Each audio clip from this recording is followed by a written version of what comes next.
l'émission Saveurs divines. Cette bonne nouvelle du royaume sera prêchée dans le monde entier pour servir de témoignage à toutes les nations. Alors viendra la fin. Ce pain céleste vous est présenté par Immaculée Niraneza. Shalom mes bien-aimés qui écoutez l'émission Saveurs divines. Que la grâce et la paix vous soient données de la part de Dieu, notre Père et du Seigneur Jésus-Christ. Alléluia. Je rends grâce à mon Dieu de tout le souvenir que je garde de vous, ne cessant dans toutes mes prières de penser à vous, de manifester ma joie au sujet de la part que vous prenez pour cette œuvre que Dieu nous a mise à cœur. Comme je vous le dis souvent, je suis persuadée que celui qui a commencé en nous cette bonne œuvre la rendra parfaite pour le jour de Jésus-Christ. Dieu est juste, Dieu est au contrôle de son œuvre et je le remercie pour tout ce qu'il a déjà fait. Alléluia. Alors, nous continuons donc nos émissions de cette semaine. Si vous avez suivi l'introduction que j'ai donnée, j'ai annoncé que nous allons nous pencher sur un verset que nous trouvons dans l'épître de Jacques. Jacques nous parle des épreuves. Alors, il nous donne un conseil en disant « Mes frères, regardez comme un sujet de joie complète les diverses épreuves auxquelles vous pouvez être exposés, sachant que l'épreuve de votre foi produit la patience. » Alléluia. Ma prière pour vous et moi, c'est que lorsque nous traversons les épreuves, que cela vraiment nous donne la patience, que cela puisse forger notre caractère et surtout que cela puisse forger notre fidélité à Dieu.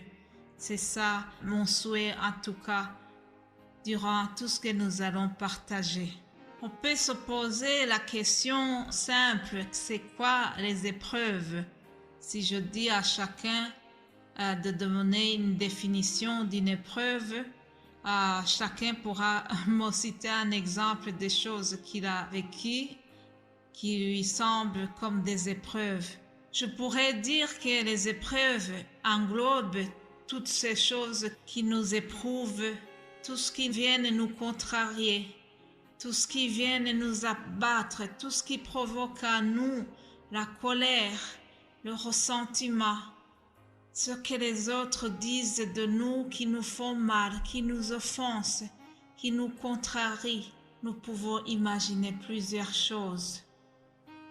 Mais comment rester fidèle à Dieu au temps de l'épreuve? Comment tenir une bonne conduite dans la prospérité comme dans les circonstances défavorables?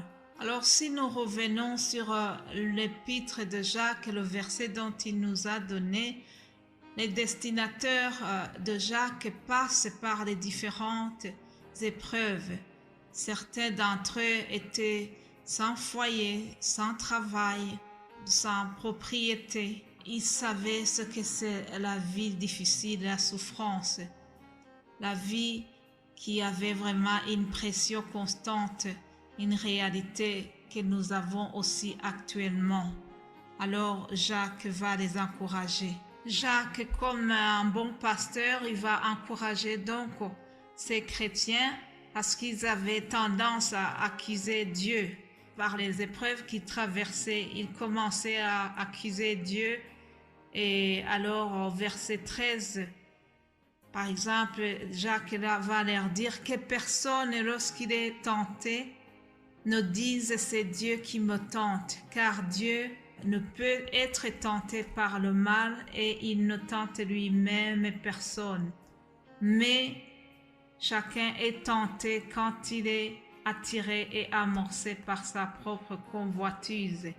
Jacques va encourager ses lecteurs en leur disant « Heureux l'homme qui supporte patiemment la tentation ou bien qui supporte patiemment l'épreuve, car après avoir été éprouvé, il recevra la couronne de vie que le Seigneur a promise à ceux qui l'aiment. Alléluia.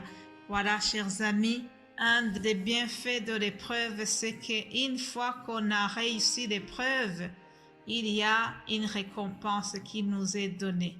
L'épreuve est difficile, mais lorsqu'on sait que la finalité sera bonne, ça nous encourage durant ce cheminement de l'épreuve.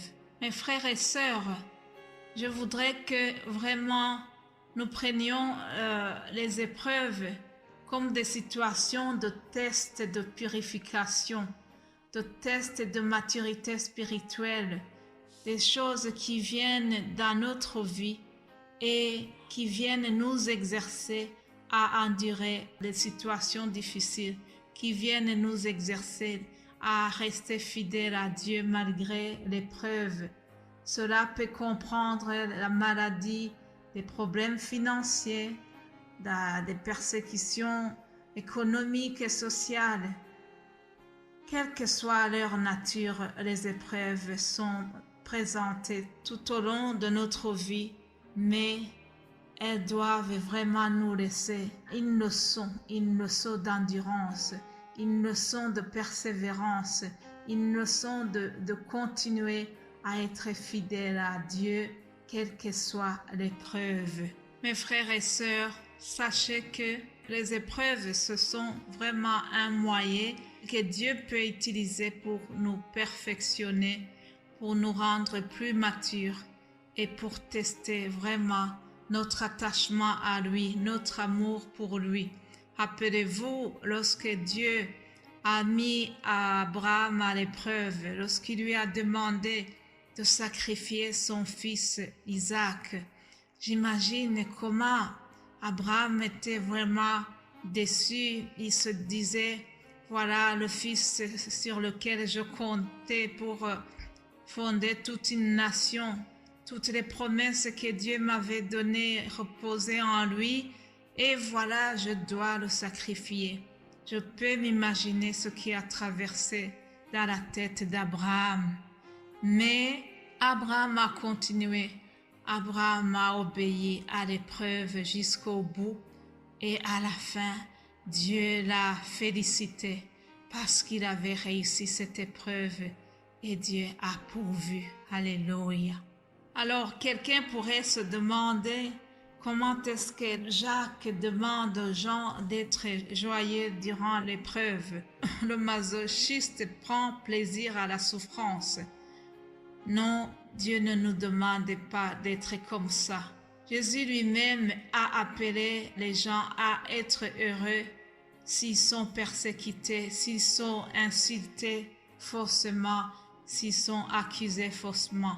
Matthieu 5, 11 à 12, Jésus nous dit que nous devons vraiment se réjouir si nous sommes persécutés, insultés. Jésus le répète donc lui-même en disant, « Heureux si vous êtes persécutés, insultés faussement, parce que votre récompense sera grande dans les cieux. » Voilà, notre récompense sera grande dans les cieux si nous tenons le coup dans l'épreuve. Mais bien-aimés de Dieu, ça me fait penser à l'histoire de Paul et Barnabas lorsqu'ils étaient en prison. La Bible nous dit qu'ils étaient en prison. Ils avaient vraiment raison de pouvoir s'inquiéter, mais au lieu de s'inquiéter dans la prison, ils avaient la louange. Ils étaient contents, ils étaient heureux. Ils ont chanté dans la prison de Philippe parce qu'ils savaient que le Seigneur allait récompenser leur souffrance. C'est cette histoire que nous trouvons dans Actes 16, 25. Voilà, je termine sur cela, chers amis. Vraiment, que Dieu nous donne la force et le caractère de persévérer, de lui rester fidèle, surtout de lui témoigner notre engagement, notre attachement et de persévérer même au moment le plus difficile. Que Dieu vous aide durant tout ce que vous traversez. Mes bien-aimés de Dieu qui écoutez cette émission, je voudrais terminer par cette belle promesse que nous trouvons dans Apocalypse 2, 10, juste dernier morceau du verset. Il est écrit « Sois fidèle jusqu'à la mort et je te donnerai la couronne de vie. » Alléluia. Que Dieu vous bénisse abondamment. Amen.